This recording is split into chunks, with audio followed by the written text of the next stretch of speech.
नमस्कार, आप देख रहे हैं बीबीसी राजस्थान और मैं हूं आपके साथ निखिल। स्वागत है आपका हमारे स्पेशल मिड डे बुलेटिन में। यहाँ मिलेंगी आपको दोपहर तक की प्रदेश की हर बड़ी खबर। मिड डे बुलेटिन में अब तक की बड़ी खबरों पर एक नजर डालते हैं क्या है आज खास।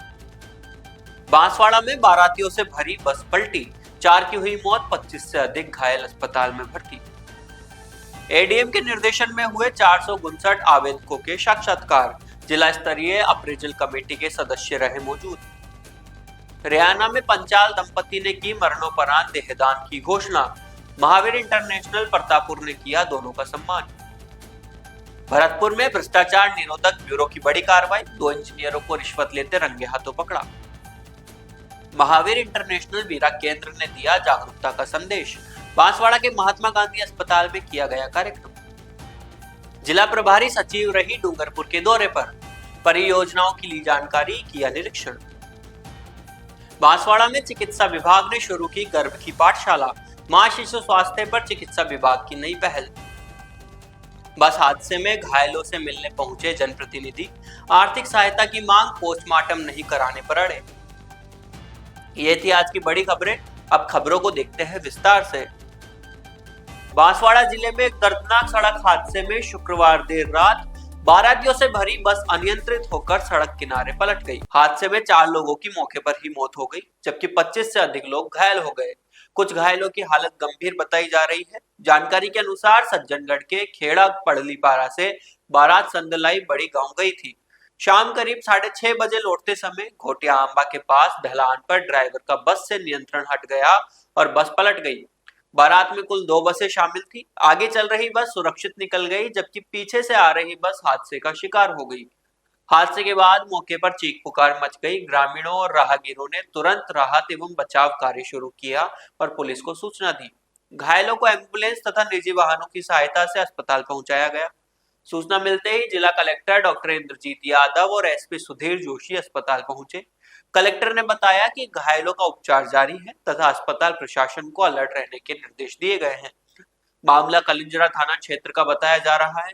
पुलिस हादसे के कारणों की जांच में जुटी है। बांसवाड़ा में राजस्थान अनुसूचित जाति जनजाति वित्त एवं विकास सहकारी निगम लिमिटेड द्वारा वित्तीय वर्ष 2025-26 के साक्षात्कार अतिरिक्त जिला कलेक्टर के निर्देशन में संपन्न हुए। कल 459 आवेदकों का साक्षात्कार हुआ, जिसमें जिला स्तरीय अप्रेजल कमेटी के सदस्यों ने भाग लिया। कमेटी में डीडी नाबार्ड, एलडीएम, जिला उद्योग अधिकारी, डीडी समाज कल्याण विभाग, सामाजिक सुरक्षा अधिकारी और सहायक सांख्यिकी अधिकारी शामिल थे। उन्होंने आवेदकों के साक्षात्कार लिए और उनकी योग्यता और अनुभव का मूल्यांकन किया। साक्षात्कार का उद्देश्य वित्तीय वर्ष 2025-26 के लिए योग्य उम्मीदवारों का चयन करना था। चयनित उम्मीदवारों को निगम में विभिन्न पदों पर नियुक्त किया जाएगा। How did this branch start? So I think सिद्धांत ने फाइनली वो डिसीजन लिया कि now we need Businesses में comparison नहीं होता ना. If you compare marble business with a cafe, initially तो बहुत ज्यादा थी, एक प्रेशर था कि क्या कर रहे हैं, क्या हो रहा है। मिनिमम आपको एक 5 एकड़ की जमीन लेनी है और उसमें कोई ना कोई फैक्ट्री लगानी है। अच्छा। ये सर्विसेज को कभी भी बिजनेस कंसिडर करा ही नहीं जाता था। फर्स्ट मूवर है, उसको सैक्रिफाइस भी बहुत करना पड़ता है। जैसे कई लोग बोलते थे कि यार हमारे लिए तो वो बहुत मुश्किल था ये पीरियड निकालना, तो मेरे लिए कोई मुश्किल था ही नहीं उस टाइम, क्योंकि मैं जो कर रहा था वो it was more for enjoyment rather than even for revenue, और काम करने में मजा आ रहा था। क्या नहीं करना वाली लॉजिक क्या थी? Sometimes it's better to start it and then you can perfect it later, and that is how we have been keep on doing it. Reaching what do you say perfection, it's a myth. If you even reach perfection, to maintain perfection, it's another ballpark. I was pregnant at the time जब हमने cafe खोला था। मैं एक अलग phase में enter कर रही थी।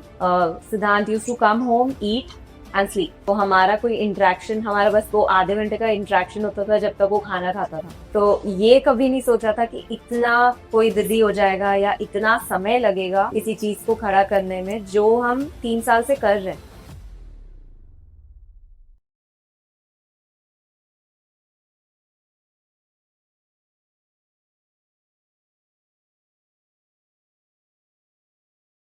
बांसवाड़ा जिले में महावीर इंटरनेशनल गढ़ी प्रतापपुर द्वारा आयोजित एक कार्यक्रम में रेयाना निवासी युवा दंपति विनोद पंचाल और उनकी पत्नी अनीता पंचाल ने मरणोपरांत देहदान की घोषणा की। इस अवसर पर भगवान पद्मनाभ की साक्षी में पंचाल समाज के 14 चौखलों के पंचों के समक्ष यह घोषणा की गई। महावीर इंटरनेशनल के इंटरनेशनल डायरेक्टर नॉलेज शेयरिंग एवं ई चौपाल अजीत कोठिया ने बताया कि इस युवा दंपति द्वारा मरणोपरांत देहदान की घोषणा से क्षेत्र के कई और लोगों को भी ऐसी ही पावन घोषणा करने की प्रेरणा मिलेगी। इस अवसर पर पंचाल समाज के 14 चोखला अध्यक्ष धुलजी पंचाल, पूर्व अध्यक्ष राजेंद्र पंचाल, गंगाराम पंचाल सहित पूरे पंचाल समाज और सर्व समाज के 400 से अधिक लोगों ने इस देहदान की अनुमोदना कर विनोद पंचाल और अनिता पंचाल को बधाई दी। महावीर इंटरनेशनल गढ़ी प्रतापपुर का और अजीत कोठिया डडुका का आभार व्यक्त किया गया।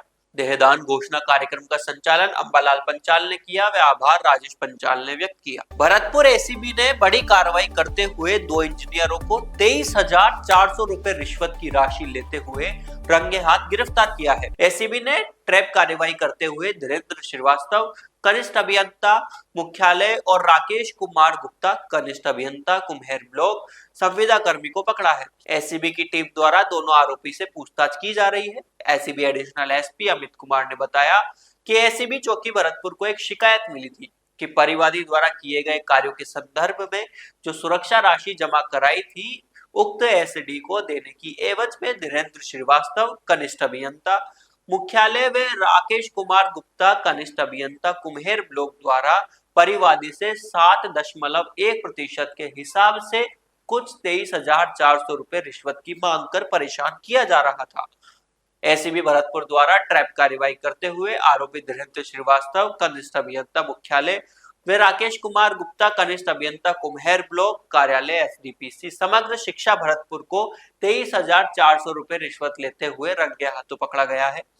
एसीबी की अतिरिक्त महानिदेशक पुलिस स्मिता श्रीवास्तव के सुपरविजन में आरोपी से पूछताछ तथा कार्रवाई की जा रही है। परिवादी ने कार्यालय उपस्थित होकर एक एप्लीकेशन दी कि उसने जो समसा जो राज्य सरकार का मिशन है उसके अंतर्गत एक निर्माण कार्य किया था स्कूल का, तो उस निर्माण कार्य में जो सिक्योरिटी डिपॉजिट जो जमा होता है संवेदक का उसको रिफंड दिलवाने की एवज में इन आरोपी गणों द्वारा रिश्वत की मांग की जा रही है, जिस पर मुख्यालय के निर्देशानुसार इसका सत्यापन करवाया गया। सत्यापन जेएन कुम्हेर राकेश कुमार गुप्ता और जेएन हेडक्वार्टर धीरेन्द्र श्रीवास्तव इन दोनों से ही करवाया गया। सत्यापन में इस बात की पुष्टि हुई कि पूरा जो एसटी है उसका 7.1% की रिश्वत राशि के रूप में मांग कर रहे हैं। सत्यापन होने के बाद फिर आज ट्रैप कार्रवाई को अंजाम दिया गया है। जो आरोपी राकेश हैं जो जेएन कुम्हेर ब्लॉक में लगे हुए हैं उनसे जो रिश्वत राशि है लेते हुए रंगे उनको पकड़ा है। उसके बाद में जो दूसरे जो जेएन हेडक्वार्टर धीरेन्द्र जो हैं वो चिकसाना की तरफ उस वक्त थे, तो वहाँ उनको डिटेन करवाया गया। अभी लेकर आए हैं, कार्रवाई जारी है। सर शिकायत कब हुई और सत्यापन कब करवाया था? सत्यापन परसों, उससे पहले आज डेट क्या है, हाँ करीबन 2 से 3 दिन पहले का ही डेवलपमेंट है। बांसवाड़ा में स्वस्थ मां और सशक्त शिशु को लेकर जागरूकता बढ़ाने के उद्देश्य से चिकित्सा विभाग ने अभिनव पहल करते हुए गर्भ की पाठशाला कार्यक्रम शुरू किया। इसके तहत गर्भावस्था से जुड़ी जरूरी जानकारी वाले वीडियो यूट्यूब चैनल और जिले के चिकित्सा संस्थानों में दिखाए जा रहे हैं ताकि महिलाएं सरल भाषा में मार्गदर्शन पा सके। मुख्यमंत्री भजनलाल शर्मा और चिकित्सा मंत्री गजेंद्र सिंह खीवसर के निर्देशन में निरामय राजस्थान के तहत शुरू इस पहल में गर्भावस्था पहचान, पोषण, एनीमिया, सुरक्षित प्रसव, शिशु देखभाल व परिवार नियोजन जैसे विषय समझाए जा रहे हैं। जिला शिशु एवं प्रजनन अधिकारी डॉक्टर दिनेश कुमार भाभोर ने बताया कि वीडियो के जरिए मेडिकल जानकारी आसान हिंदी में दी जा रही है। विभागों ने जिले वासियों से गर्भ की पाठशाला चैनल का अधिक लाभ उठाने की अपील की है। बांसवाड़ा में बारातियों से भरी बस पलटने के हादसे में मृतकों की संख्या बढ़कर 4 हो गई है। हादसे की सूचना मिलते ही भाजपा और कांग्रेस नेताओं का दल जिला अस्पताल पहुंचा और घायलों की कुशलक्षेम पूछते हुए हर संभव मदद का भरोसा दिलाया। इस दौरान कांग्रेस विधायक अर्जुन सिंह बामनिया, रमीला खड़िया, भाजपा जिला अध्यक्ष पुंजीलाल गायरी तथा पूर्व मंत्री धन सिंह रावत मौजूद रहे।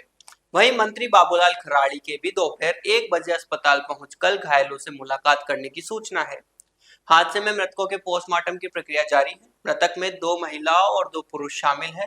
जनप्रतिनिधियों ने सरकार से पीड़ित परिवारों को सहायता दिलाने का आश्वासन दिया है। इधर परिजनों ने मृतक परिवार को 2 लाख रुपए और घायलों को 1 लाख रुपए की तत्काल आर्थिक सहायता की मांग की है तथा सहायता मिलने के बाद ही पोस्टमार्टम कराने की बात कही है। कल 7 तारीख को शाम के 6:30-7 बजे के लगभग एक बारात की निजी बारात की बस वडलीपाड़ा से संदलाई जा रही थी, जिसमें कोटी अम्बा के पास में घाटे के अंदर ही ब्रेक फेल होने की वजह से पलटी खा गई और उसमें तीन व्यक्ति, दो पुरुष और एक महिला तो मौके पर ही मौत हो गई और एक महिला की इलाज के दौरान जिला अस्पताल में मौत हो गई और बाकी घायलों का उपचार महात्मा गांधी अस्पताल बांसवाड़ा में कार्य चालू है। मांग सर, कल जो घटना हुई है, जिस घटना में हमारे परिवार के 4 सदस्य मौके पे मौत हो गई और 15 से 20 लोग गंभीर घायल स्थिति में, हमारी मांग सरकार से है कि जो मृत व्यक्ति है जिनकी आर्थिक स्थिति बिल्कुल जीरो है, उनकी अंतिम क्रिया तक भी ले जाना लाना हमारे लिए कोई ऐसा मुमकिन नहीं है। हम इन सब लोगों के लिए प्रति मृतक व्यक्ति की 2-2 लाख रुपए की मांग करते हैं एवं घायलों को 1-1 लाख रुपए की मांग करते हैं। ये हमारी मांग को सुने, समझे और हमारी मांग को उचित करें। इसके बाद ही हम हमारे पार्थिव शवों को ले जाने के लिए तैयार होंगे। बिल्कुल हम तब तक पोस्टमार्टम करने के लिए राजी नहीं होंगे। महावीर इंटरनेशनल वीरा केंद्र बांसवाड़ा ने सेवा प्रकल्प के तहत महात्मा गांधी चिकित्सालय में एक जागरूकता कार्यक्रम आयोजित किया। इस कार्यक्रम में बांसवाड़ा के दूर दूर गांवों से आई हुई महिलाओं को स्वच्छता और जागरूकता का संदेश दिया गया। सचिव आशा मित्तल ने महिलाओं से उनके जीवन में स्वच्छता एवं साफ सफाई का विशेष महत्व बतलाते हुए अपने जीवन के प्रति सतर्क रहने की जानकारी दी। ऋषि कन्या व्यास ने बताया कि हमारे दैनिक जीवन में स्वास्थ्य के लिए सतर्कता बहुत आवश्यक है। स्वयं को एवं अपने परिवार को कैसे सुरक्षित रखें, इसकी जानकारी दी। इस अवसर पर कांता भाटी, भारती तालरेचा, उषा पोरवाल, सुधा तलवाड़िया, हेमा ओझा, संध्या लोकवाणी, पूनम सोतानी, मंगला चौबीसा आदि वीरा बहनों ने सहयोग दिया। सचिव आशा मित्तल ने बताया कि इस कार्यक्रम का उद्देश्य महिलाओं को स्वच्छता और स्वास्थ्य के प्रति जागरूक करना था। How did this brand start? So I think सिद्धांत ने फाइनली वो डिसीजन लिया कि now we need बिजनेसेस में कंपैरिजन भी होता है ना, if you compare marble business with a cafe.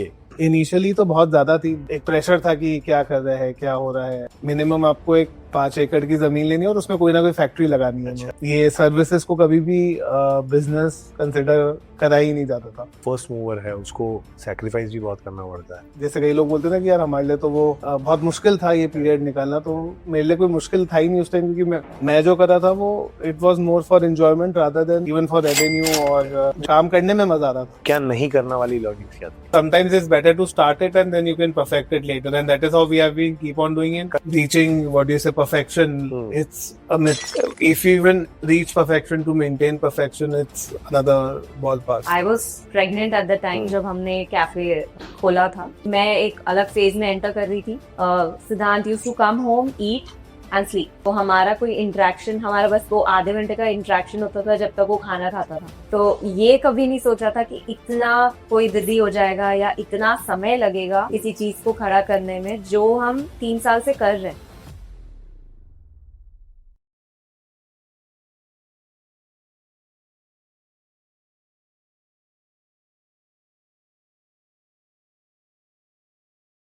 Dungarpur में जिला प्रभारी सचिव एवं स्टेट मिशन निदेशक आजीविका परियोजनाएं IAS नेहा गिरी ने 1 दिवसीय दौरे पर पाल देवल में स्थित श्री अन्नपूर्णा रसोई एवं दीदी कैंटीन का निरीक्षण किया। इसके बाद उन्होंने सती रामपुर में CLF एवं कस्टम हायरिंग सेंटर का अवलोकन किया। निरीक्षण के दौरान जिला कलेक्टर अंकित कुमार सिंह, अतिरिक्त जिला कलेक्टर दिनेश चंद्र धाकड़, मुख्य कार्यकारी अधिकारी हनुमान सिंह राठौड़, बाल अधिकारिता विभाग सहायक निदेशक मोतीलाल मीणा सहित संबंधित विभागीय अधिकारी उपस्थित थे। नेहा गिरी ने निरीक्षण के दौरान श्री अन्नपूर्णा रसोई एवं दीदी कैंटीन की व्यवस्थाओं का जायजा लिया और आवश्यक निर्देश दिए। उन्होंने CLF एवं कस्टमर हायरिंग सेंटर का भी निरीक्षण किया और वहां की गतिविधियों की जानकारी ली। तो ये थी दोपहर तक की बड़ी खबरें। दिन भर की खबरों को देखने के लिए देखिए हर रात 8 बजे हमारा बुलेटिन बांसवाड़ा पत्रिका, और प्रदेश की हर बड़ी खबर के लिए रात 9 बजे प्राइम टाइम एट 9। और ऐसे ही तमाम खबरों को देखने के लिए बने रहें हमारे साथ और सब्सक्राइब व फॉलो करें हमारे YouTube व Instagram चैनल BBC राजस्थान को।